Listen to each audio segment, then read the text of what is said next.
to be in Derbyshire to launch our local elections campaign at the headquarters of Peak Pharmacy, a company that does so much to support patients across our country. In 4 weeks' time, polls open for the May local elections. Whilst Labour won power nationally 9 months ago, these elections are mainly taking place in Conservative heartlands.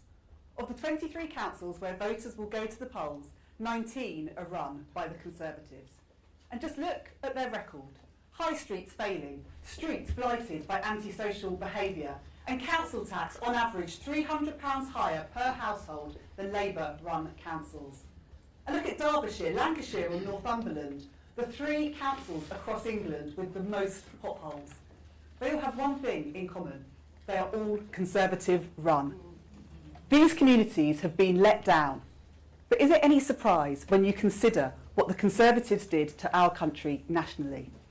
They presided over 14 years of chaos and decline, a cost of living crisis that left working people worse off, immigration soaring to record highs, our economy on the floor and the NHS left at breaking point.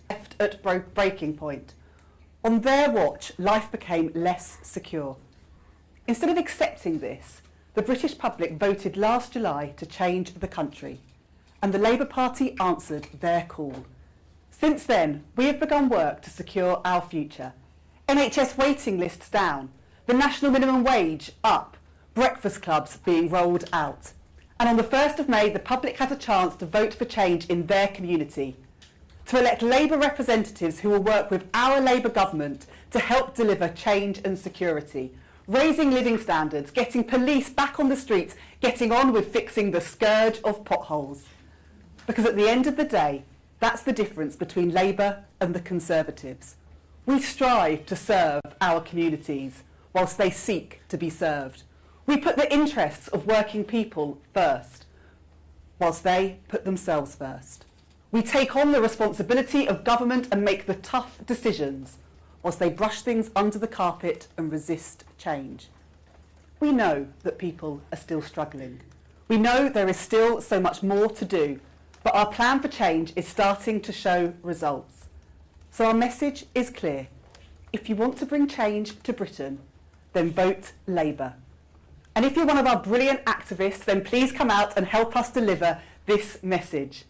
It's now my pleasure to introduce someone who is at the forefront of driving forward this change, our Deputy Prime Minister, Angela Rayner.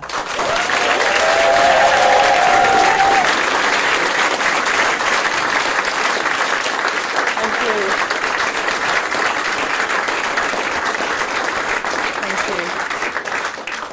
Thank you. It's fantastic to be here and to be looking out at a room full of local leaders, MPs and members. Every one of you dedicated to serving the communities that you represent.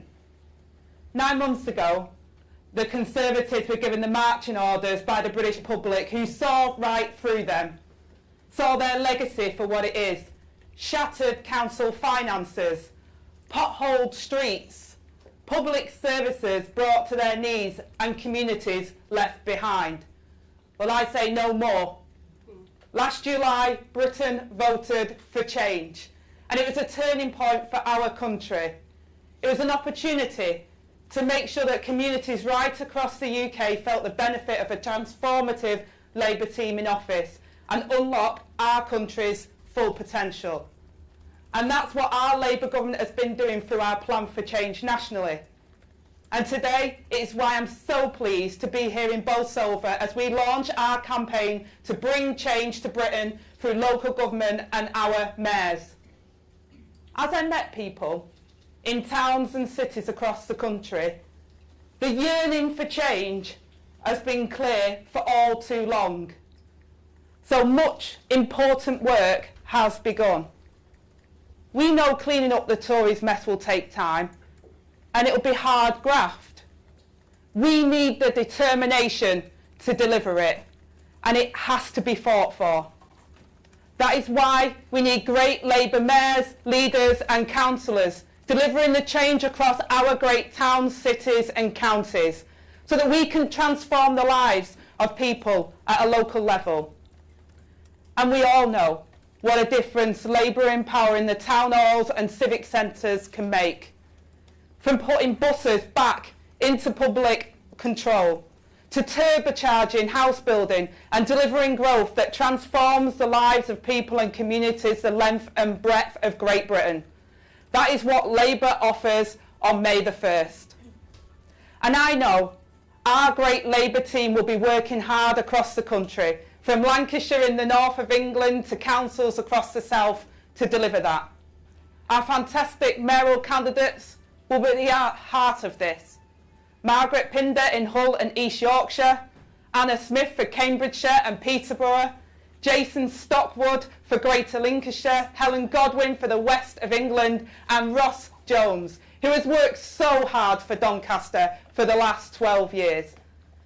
With a Labour government in Westminster and Labour mayors across the country, they will get the very best for their combined authority or city, because that is what we offer, a team. From the Prime Minister Keir Starmer and myself, to our mayors and local leaders, all fully focused on the change that our country needs. We're just getting started, and we're already turning the page of 14 years of chaos and decline. We all saw what Tory failure meant.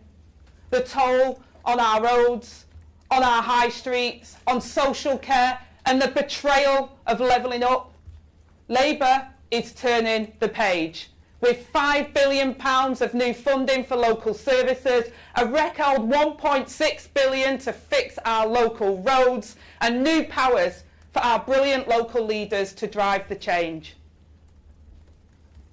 On the 1st of May, people across this country have the opportunity to bring change to their local communities and make sure the Conservative councils who have let public services crumble and our streets filled with potholes are held to account.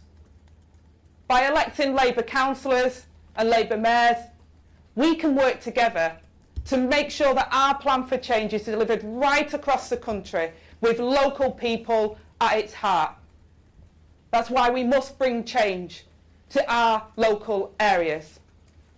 And it's why it gives me great pleasure to introduce Keir Starmer, our Prime Minister and the leader of the Labour Party, to speak to us today.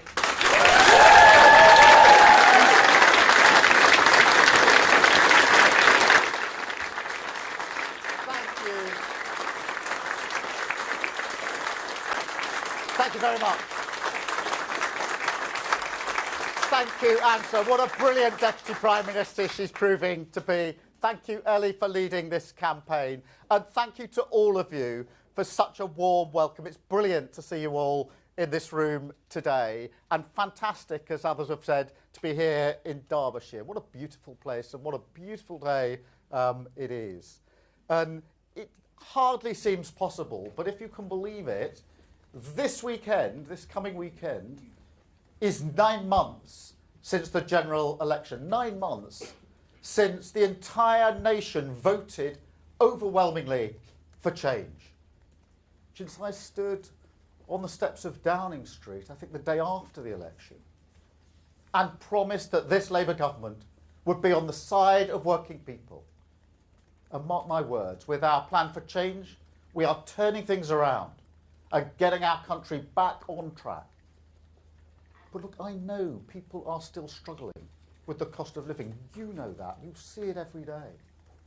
But the difference between us the last 9 months and 14 years of a Tory government, the difference, it's night and day. They spent £700 million of taxpayer money to deport 4 volunteers to Rwanda. We've returned more than 24,000 people with no right to be here. That's the highest rate for nearly a decade. They crashed the economy and sent interest rates through the roof. We've laid the ground for 3 interest rate cuts. They said the minimum wage. What did they say? They said it was a burden. We know the difference it makes to millions of people. And that's why I was really pleased earlier this week to announce the increase in the national living wage by £1,400. That's a pay rise for millions of the lowest paid workers in our country. More money in the pockets of working people.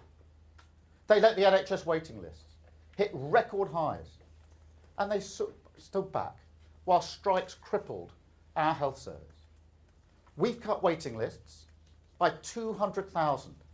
At the election 9 months ago, we promised 2 million extra NHS appointments in the first year of a Labour government, and we delivered that in 7 months. That's a promise made and a promise delivered.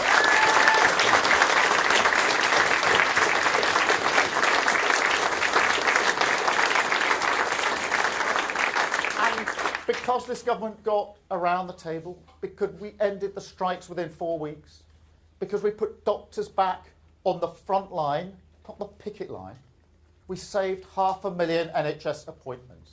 That's the change that Labour makes. Fuel duty, cut. That's the change that Labour makes.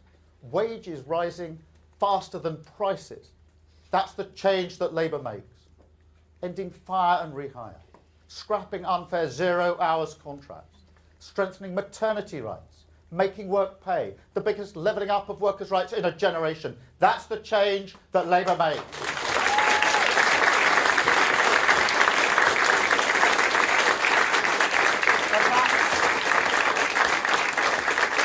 That's our plan for change in action. It's beginning to bear fruit across the country. But still, in local communities, tired Tory councils are still putting on the blockers, not understanding that people expect their politicians to deliver for them. They're holding Britain back. Look at the evidence. Higher council bills with the Tories. That's a fact. This Tory council here in Derbyshire, responsible for roads that are plagued by potholes. This Tory council responsible for antisocial behaviour that is rife. They still haven't got the message. Britain wants change. So if you want change in Derbyshire, then on May the 1st, vote Labour. Because our plan for change will fix 7 million extra potholes, free breakfast clubs in primary schools, so every child gets the best chance in life. Bringing back community policing, more police on the beat, making our streets safe for everyone, supporting our high streets, breathing life back into our town centres, boarded shops reopened, rolling out banking hubs, delivering record funding for local services. That's the change that Labour makes.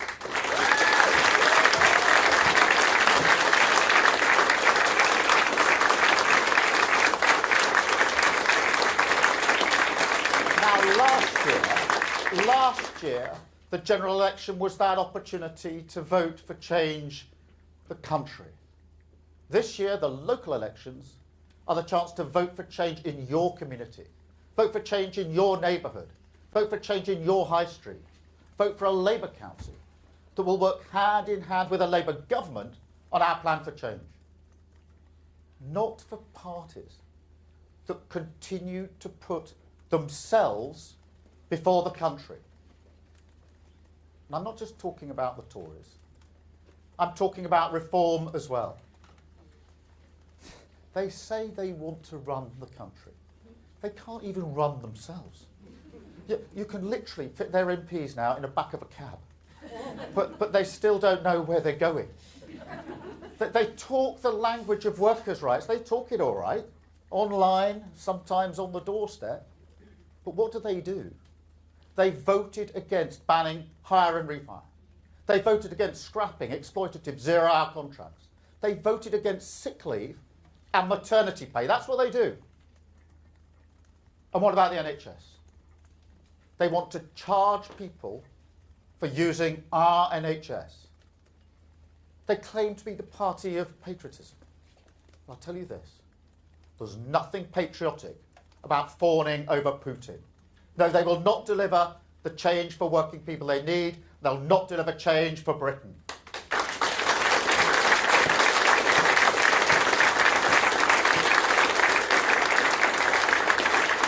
Only Labour will secure our borders, put more cash in your pocket, make your streets safer, make sure your children have better opportunities, cheaper energy in your home, an NHS that's fit for the future, because that's the change that Labour makes. So bring change to Britain and vote Labour on May the 1st.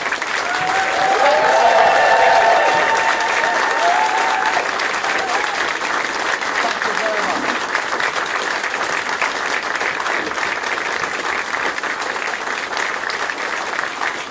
Thank you very much. Thank you so much for that welcome, that response. And please, all of us, I think Ange, myself and Ellie would like you to know just how much of a lift it gives us when we see you in such good spirits and all the hard work you do. So a massive thanks to all of you. I'm now going to take some questions from the media. I've got a list here, so I'll come to this. I've got Vicky from the BBC. Vicky, first, please. Thank you, Prime Minister. You're talking a lot about the Conservatives' record, but if the polls are right, it's other parties, including Reform, who are winning over their former voters. Why aren't they turning to you? And I have to ask you for your reaction to tariffs, the overnight news from America. Well, I think, as I say, 9 months ago, the country voted for change, and that is what we're delivering. The national living wage up £1,400. That's a pay rise for millions of people.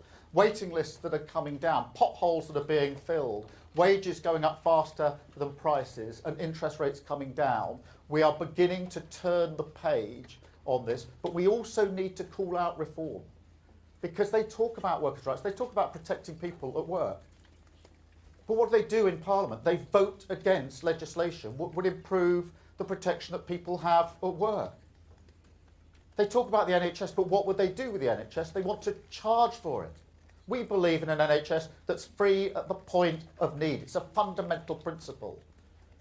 And whilst we are building alliances, the security and defence of Europe with our partners, what are they doing? They're fawning over Putin, who is the aggressor.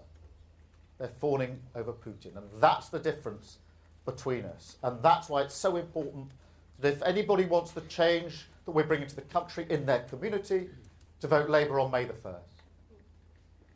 On the separate issue of tariffs, we are taking a calm approach, acting in the national interest.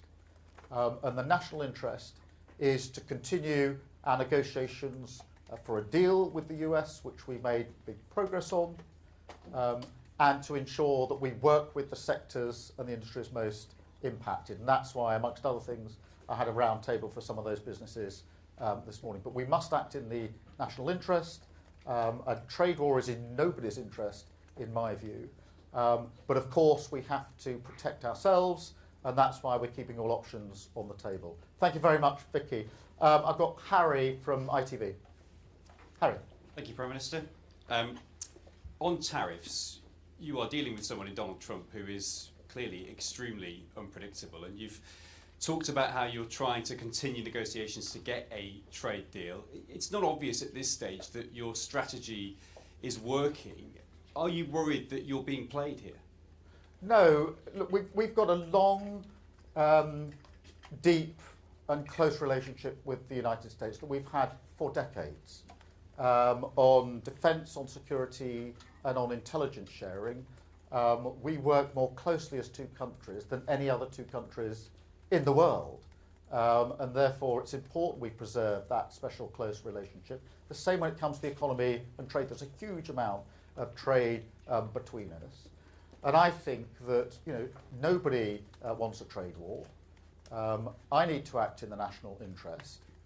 And the choice before us was whether to jump into retaliatory action with both feet at the get-go, or to continue with our calm approach of trying to negotiate a deal that will mitigate the tariffs. I think the second course is the right course.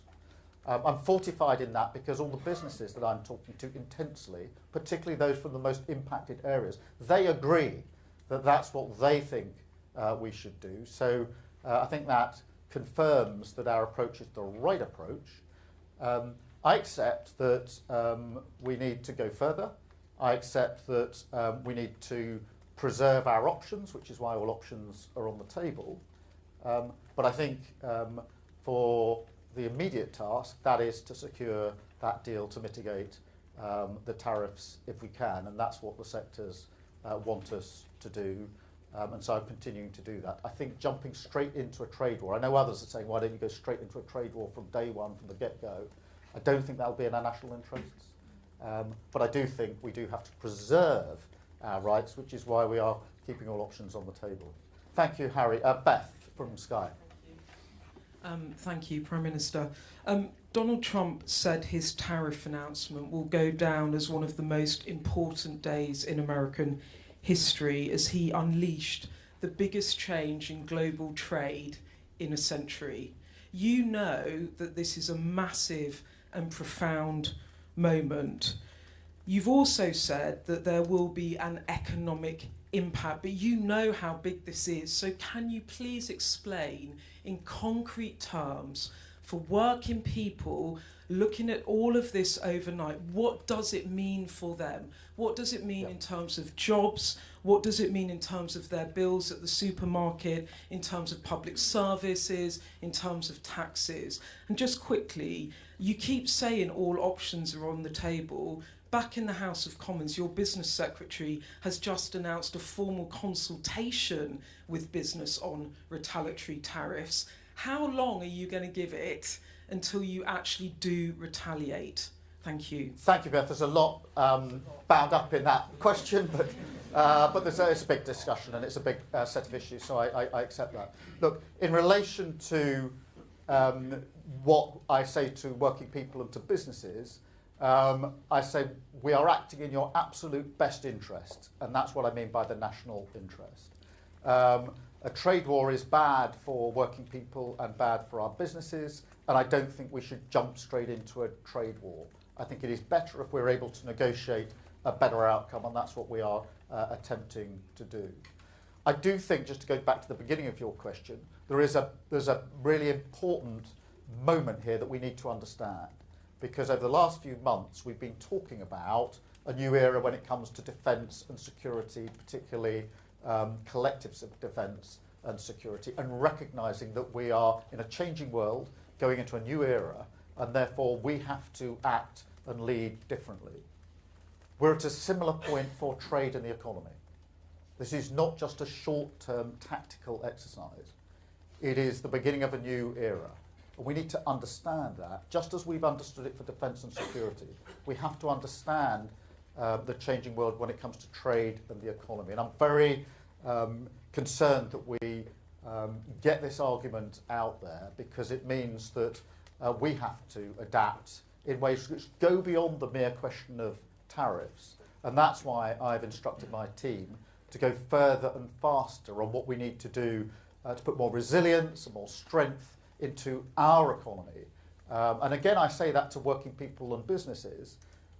In addition to what we're doing on the tariffs, we are now turbocharging the changes that we need to make sure our economy is stronger, is in thriving, and supporting the way it needs to be as we go into a new era, which we are undoubtedly doing. So in one sense, we've got defence and security, a recognition that we're going into a new era. We need the same recognition, in my view, that we're going to a new era for trade and the economy, and that we will lead from the front, as we have been attempting to do with the security and defence. Thank you very much. Sorry, on the third part of your question, if we're keeping all options on the table, there are various steps that we need to take in order to keep all options on the table, and that's why we are sensibly doing what is necessary. This is driven, as most things are driven by me, in a calm, collected way with a cool head. This is the sort of pragmatism that we're very good at in Britain, in my view, which is keeping a level head and coolly, calmly taking the right steps for our country. Thank you, Beth. I've got Archie from The Independent. Economists have warned that Trump's tariffs are going to wipe out economic growth and wipe out the fiscal headroom that the Chancellor built up in the spring statement. Can you guarantee now that in the autumn budget you're not going to have to come back to benefit claimants to balance the books? Well, the autumn budget is a long way off, and there's a lot of water under that will have to go under the bridge before then. Obviously, my job, our job, the government's job, is to take the steps necessary in our national interest, which is why we're focusing on progressing the deal that we've been discussing with the US, making sure that we are in a position to take other measures should they be necessary. But at the same time, continuing and turbocharging the work we're doing on growth and reform and changing our economy. And an example of that is what we've been doing on planning, led by the Deputy Prime Minister, which was scored by the OBR as the single biggest scored factor when we had the spring statement last week. So I'm not going to get into what may or may not happen in 6 months' time. My job is to make sure that we're in the best possible position as we go through the challenge, and it's undoubtedly a challenge, of tariffs that were imposed by the United States. Thank you, Archie. I'll go to Jack at the Sun. Thank you, Prime Minister. Jack Elson from The Sun.